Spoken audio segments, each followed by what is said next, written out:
গোয়ালপোখরের লধন high স্কুলে চালু হল বিজ্ঞান বিভাগ, উপকৃত হবে পড়ুয়ারা। অবশেষে বহু প্রতীক্ষার অবসান ঘটল গোয়ালপোখরের লধন হাই স্কুলে। এই প্রথমবারের মতো এই স্কুলে চালু হল বিজ্ঞান বিভাগের পড়াশোনা।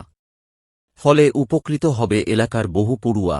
মাধ্যমিক পাসের পর এতদিন বিজ্ঞান নিয়ে পড়াশোনা করতে গিয়ে শহরের স্কুলগুলির উপর নির্ভরশীল ছিল এবং বিজ্ঞান বিভাগের অনুপস্থিতির কারণে এতদিন স্থানীয় পড়ুয়াদের পড়তে হতো দূরের স্কুলগুলিতে। এর ফলে একদিকে আর্থিক চাপ, অন্যদিকে সময় নষ্টের কারণও হয়ে দাঁড়িয়েছিল। অনেক ছাত্রছাত্রীরা বিজ্ঞান নিয়ে পড়ার ইচ্ছা থাকলেও দূরত্বের কারণে তা বাস্তবে রূপ নিত না। স্কুল কর্তৃপক্ষের সূত্রে জানা গেছে, বিজ্ঞান বিভাগ চালুর জন্য প্রথম থেকেই উদ্যোগী হয়েছিলেন স্কুল কর্তৃপক্ষ। এরপর গোয়ালপোখরের বিধায়ক তথা রাজ্যের মন্ত্রী গোলাম রাব্বানীর কাজে দাবি জানানোর পর মন্ত্রী গোলাম রব্বানী বিষয়টি তুলে ধরেন রাজ্যের মুখ্যমন্ত্রী মমতা বন্দ্যোপাধ্যায়ের কাছে। মুখ্যমন্ত্রীর হস্তক্ষেপেই অবশেষে লধন হাই স্কুলে বিজ্ঞান বিভাগ চালুর দাবি পূরণ হয়। বুধবার স্কুলের শিক্ষক শিক্ষিকাদের মিষ্টি মুখ করে এই খুশি ভাগ করে নেন স্কুলের পড়ুয়ারা। পাশাপাশি বিজ্ঞান বিভাগে পড়াশোনার অনুমতি পাওয়ার পর স্কুলের শিক্ষক শিক্ষিকারা রাজ্যের মুখ্যমন্ত্রী মমতা বন্দ্যোপাধ্যায় ও মন্ত্রী গোলাম রাব্বানীকে ধন্যবাদ জানিয়েছেন। তারা মিষ্টিমুখ আমরা অনেক দিন ধরে আমাদের গোয়ালপোখর লধন হাই স্কুল, অনেক বাচ্চা আছে এখানে।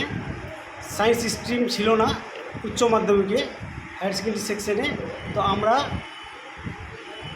গোলাম রাব্বানী মহাশয়ের অনুপ্রেরণায় এবং মমতা ব্যানার্জির অনুপ্রেরণায় আমরা এই স্কুলে ওই স্ট্রিমটা পেলাম এই বছর।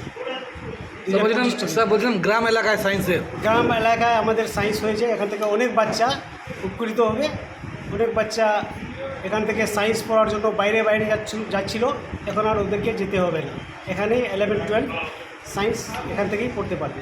আচ্ছা, বলছিলাম স্যার, যে সকল ছাত্রছাত্রী এখনও রয়েছে মানে সায়েন্স পড়া, তো একটু যোগাযোগ করবে আপনার স্কুল। হ্যাঁ, তো কী কী সাবজেক্ট রয়েছে science? Physics, chemistry, mathematics, biology. Sir, অনেক স্কুলে কিন্তু টিচারের ঘাটতি রয়েছে, তার মধ্যে সায়েন্স ঘোষণা। না, আমাদের স্কুলে প্রায় সব টিচারই আছেন সায়েন্সের, প্রায় সব টিচারই আছেন। বললাম কোনো প্রভাব পড়বে কি? যে না, কোনো প্রভাব পড়বে না। তো বলছিলাম স্যার, কী বলবেন আজকে সাধারণ এখানকার গোয়ালপোখরবাসীকে? গোয়ালপোখরবাসীদেরকে বলবো আপনারা আর বাইরে যেতে হবে না, বাচ্চাদেরকে স্কুলে পাঠান।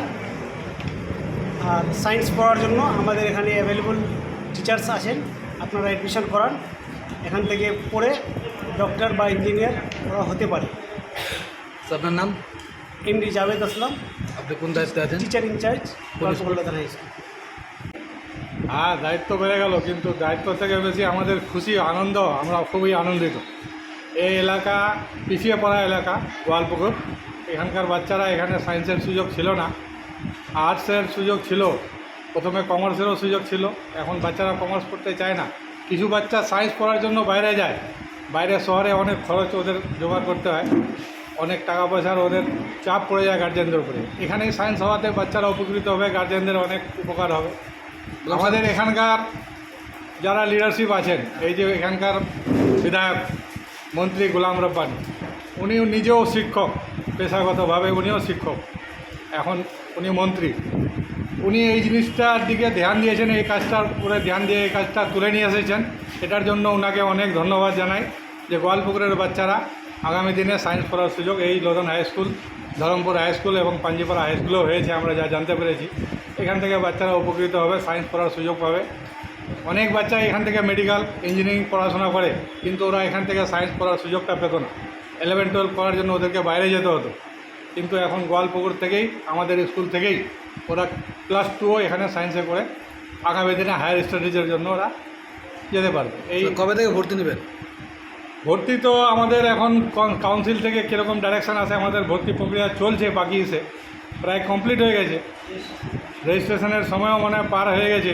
এখন কাউন্সিল কীভাবে ডাইরেকশান দেয়, কিছু বাচ্চা আমাদের বললাম, আপনার লধন স্কুলে হওয়াতে কত ছাত্রছাত্রী উপকৃত হবে? লধন হাই স্কুলে আমাদের 3000-এর মতন ছাত্রছাত্রী পড়াশোনা করে। এলাকাটা মানে বিশাল এরিয়া কভার করে, এখানে অনেক ছাত্রছাত্রী। এখন ওদের মধ্যে অনেক বাচ্চাই বাইরে চলে যেত সায়েন্স পড়ার জন্য, হয়তো অনেকে অ্যাডমিশান এবছরও নিয়ে নিয়েছে, একটু লেট হয়েছে। তো আগামী দিনে আমরা দেখছি বাচ্চারা কতগুলো আসে। আপনার নাম? আমার নাম মঞ্জার সরকার। কোন দায়িত্বে রয়েছেন? আমি বায়োলজি লাইফ সায়েন্সের टीचर কোন school? Goalpokhar Lodhan high school. Science का स्ट्रीम जो आया है बहुत खुश हुए हम लोग, क्योंकि पहले हम लोग को बहुत दूर जाना पड़ता था, जैसे इस्लामपुर जाना पड़ता था, रायगंज जाना पड़ता था, और अभी पास में हो गया, नियर बाय हो गया, तो अभी बहुत अच्छा लग रहा है कि हम लोग पास में पढ़ पाएंगे। তো কোন ক্লাসে পড়ো? 11। 11। আচ্ছা 11 যদি আগে থেকে সায়েন্স হতো তাহলে?